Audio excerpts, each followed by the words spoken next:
और तो दोस्तों क्या हाल चाल है।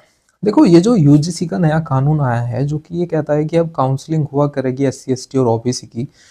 इसमें जो काउंसलर होंगे वो बेसिकली एससी एसटी ओबीसी या तो समाज के पीड़ित लोग होंगे। लेकिन लिटरली बात मेरी सोचने की ये है, मैं एक सिनेरियो आपको देता हूँ। मान के चलिए कि आपको कोई एक लड़की या कोई एक लड़का आके बोलता है लव रिलेशनशिप ये सब कुछ। देखिए लव रिलेशनशिप का ये जितना भी कचरा है सारा का सारा कॉलेजेस में सबसे ज्यादा होता है। बच्चे पढ़ कम रहे हैं, प्यार मोहब्बत ज्यादा चल रही है।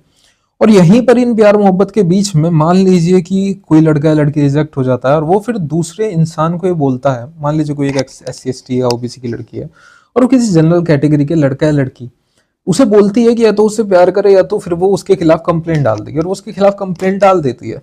तो यहाँ पर जो जनरल के बच्चे हैं वो किस तरीके से खुद को प्रूव करेंगे कि वो इनोसेंट है। कोई जनरल का बच्चा टॉप करता है, किसी एससी वाले को उससे प्रॉब्लम है और वो उस पर कुछ झूठा इंजाम डाल देता है, वो उस चीज को वहां पर प्रूव कैसे करेंगे? How you prove verbal words? मुंह के बोले शब्दों को आप किस तरीके से एक्सप्लेन कर सकते हो, किस तरीके से उनका प्रूफ दे सकते हो, ये बात आ जाती है। और यही बात मेजर प्रॉब्लम मुझे लगी इस यूजीसी कानून में कि देखिए सबसे पहले ये जो पार्टी है बीजेपी, ये हर बार एक काम करती है, इसे राइट्स चाहिए। इसका पूरा एजेंडा मतलब इसकी जो जड़ें हैं ना वो सारी की सारी रिलीजन नफरत पे बनी हुई है। 2003 से 2005 से एपीजे अब्दुल कलाम के अंडर में मोदी जी ज्यादा उड़ नहीं पाते थे, राइट। बीजेपी के जो मोदी जी हैं ये सिर्फ एक पार्ट थे बीजेपी का। अब मेजर प्रॉब्लम यह आ जाती है कि जहां जहां बीजेपी गई वहां वहां राइट्स क्रिएट हुए। गुजरात में राइट हुआ, वहां बीजेपी थी। उसके बाद आगे जहां कहीं राइट हुए वहां पर भी बीजेपी पॉसिबल थी।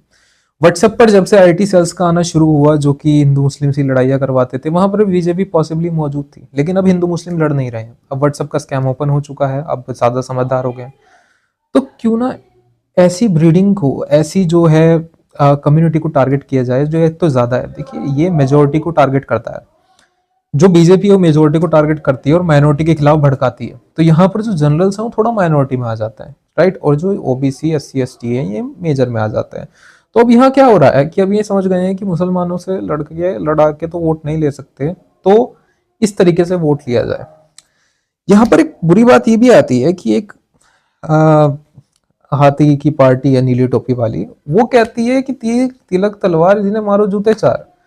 आप किस पोजीशन पे बैठे हो? आप एक पॉलिटिकल लीडर हो और आप क्या चीज बोल रहे हो? आपको कुछ होश भी है? इसके जैसे लोग पॉलिटिकल पार्टी में आते कैसे हैं?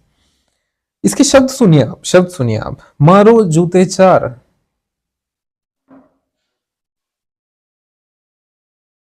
ये तो चौकीदार बनने के भी लायक नहीं है भाई। कैसे नेता बनाते हो ऐसे लोग?